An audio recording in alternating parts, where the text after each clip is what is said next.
But it's also really nice as a snack like this as well, just eating dry. That's really good.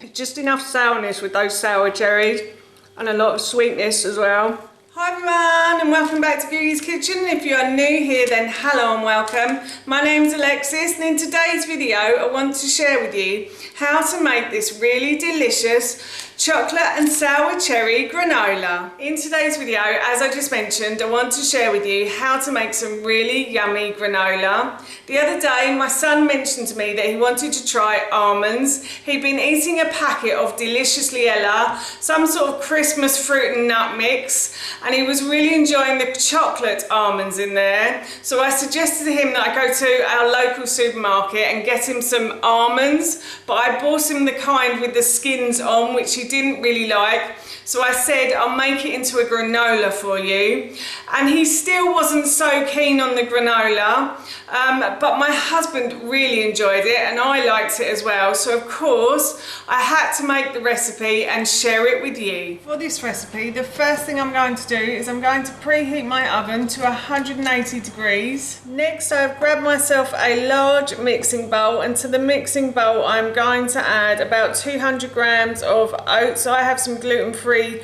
rolled oats here, but you can use any kind of oats you like. And then to that I'm going to add 100 grams of chopped pecans and 100 grams of chopped cashews as well. So I'm just going to put these into the bowl. And then I'm going to add about a tablespoon of raw cacao powder. You can use cocoa powder if you want to, and I'm only using a tablespoon today. In the original recipe I think I said 2 to 3, but my son said it was a wee bit too bitter, so I'm cutting it down a little bit. If you like it a bit less bitter, then use less cocoa powder. And then I have a teaspoon of ground sweet cinnamon as well. And then to that I'm going to add about 50 grams of chia seeds, and then I'm going to hopefully stick this together now with the coconut oil. So I have about 120 grams of coconut oil that I've melted down in a pan, and I'm just gonna mix that in to all of those lovely ingredients in the bottom of this bowl. And then I'm also going to add in about 120 grams of maple syrup as well. And this is hopefully going to glue it together a bit as well. And I'm just going to mix these in until everything is well combined together. Now I've grabbed myself a baking tray, and I have a piece of grease-proof paper or parchment paper that I've put on the top, and I'm just going to spread the granola that we've just made across the top of this baking sheet. And then once this is all spread out nicely, I'm going to pop this into the oven for about 8 to 10 minutes.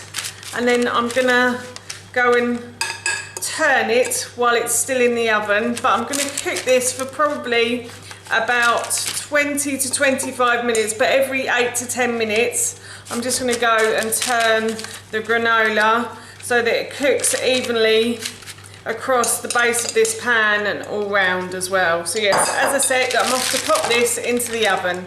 The granola has been in for a good 8 minutes.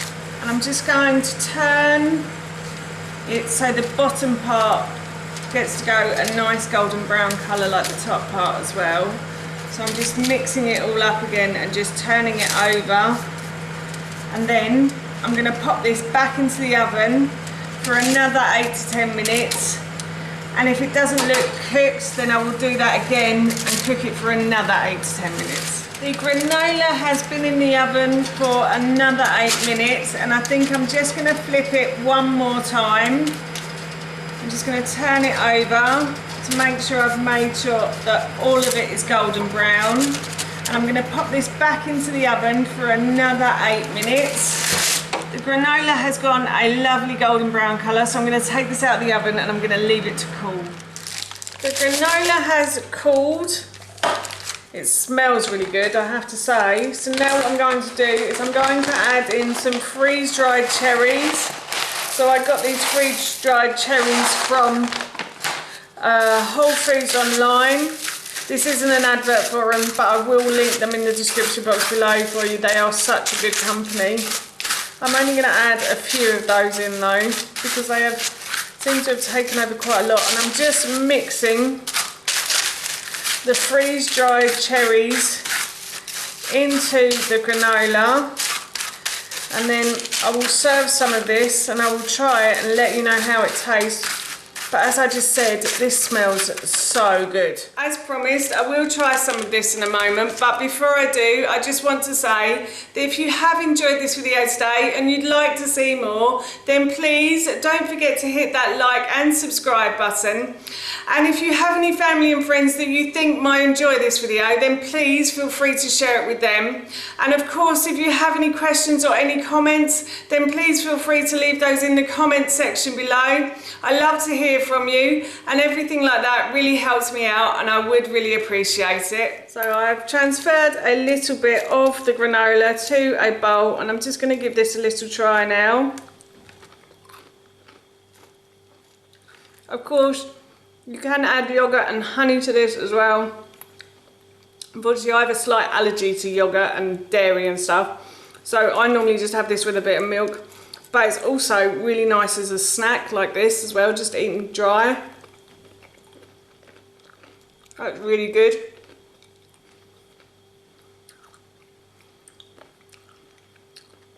It's just enough sourness with those sour cherries and a lot of sweetness as well.